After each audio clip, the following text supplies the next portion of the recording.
दोस्तों, आज की कहानी है दादी सास। जब विधवा माँ कर्तव्य निभा सकती है तो रस्म क्यों नहीं। दोस्तों, कहानी शुरू करने से पहले अगर आपने हमारे चैनल को अभी तक सब्सक्राइब नहीं किया हो तो कर लीजिए ताकि आपके पास पहुंच सके हर नया वीडियो। दरवाजे पर ढोल की आवाज सुनकर सुषमा जल्दी से अपने कमरे में चली गई। वह नई बहू का स्वागत नहीं कर सकती थी। उसकी सास ने साफ कहा था, शुभ काम से दूर रहना और अपने बच्चों का बुरा कौन सोच सकता है।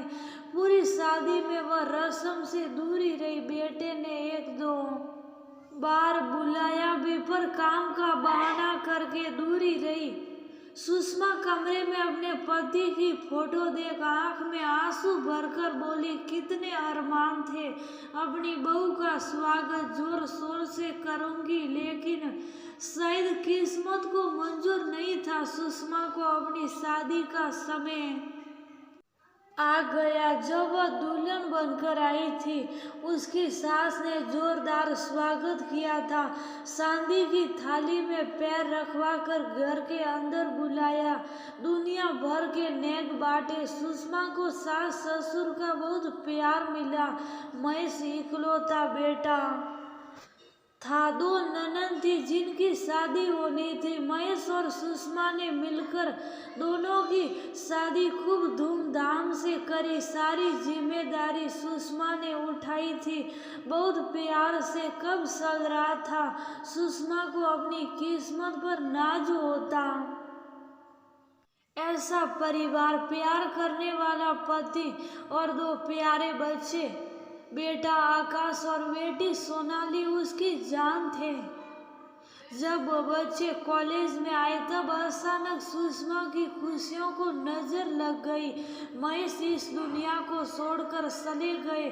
सभी एकदम सदमे में थे। कैसे इस स्थिति से निकले, पर बच्चों और सास ससुर के प्रति अपने कर्तव्य निभाने के लिए सुषमा ने ससुर के साथ महेश की जगह बिजनेस संभाला। जल्दी ही वह सब सीख गई, पर महेश के जाने के बाद सास का व्यवहार एकदम बदल गया। वह सुषमा को ही जिम्मेदार मानती और अक्सर उसे ताने देती रहती। उनके पति समझाते क्यों उसको और दुखी करती रहती हो, पर उन्हें समझ नहीं आता।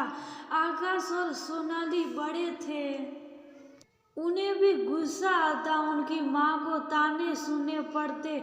वह भी अपनी दादी से लड़ते, पर सुषमा उन्हें समझाती कि उन्होंने भी अपना बेटा खोया है। परेशान है, बोलने दो उन्हें। सुषमा घर के काम के साथ ऑफिस संभाल कर टूट चुकी थी। इतना करने पर भी सहानुभूति की जगह ताने मिलते, पर बच्चों की खातिर सब सह रही थी।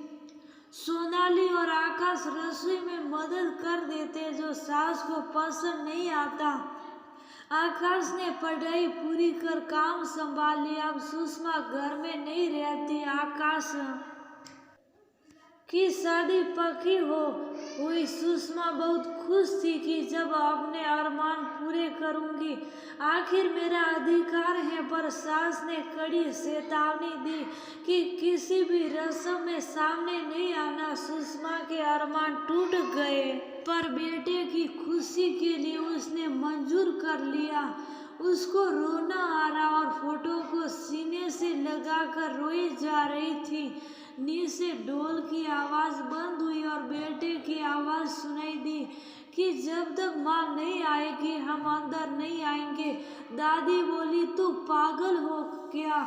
ऐसे मौके पर विधवा सामने नहीं आती। आकाश बोला, दादी कैसी बात कर रही हो? एक माँ अपने बच्चे का बुरा कभी नहीं करती और ना होता। ये सब किस्मत के खेल है, इसके लिए किसी को दोष नहीं दे सकते। और जब माँ कर्तव्य निभा सकती है तो रस्म क्यों नहीं? ये उनका अधिकार है जो कोई नहीं छीन सकता। हार कर सुषमा नीचे आई और रस्म पूरी करी। अब उसे सुकून मिल गया था। बेटे ने माँ को गले से लगा लिया।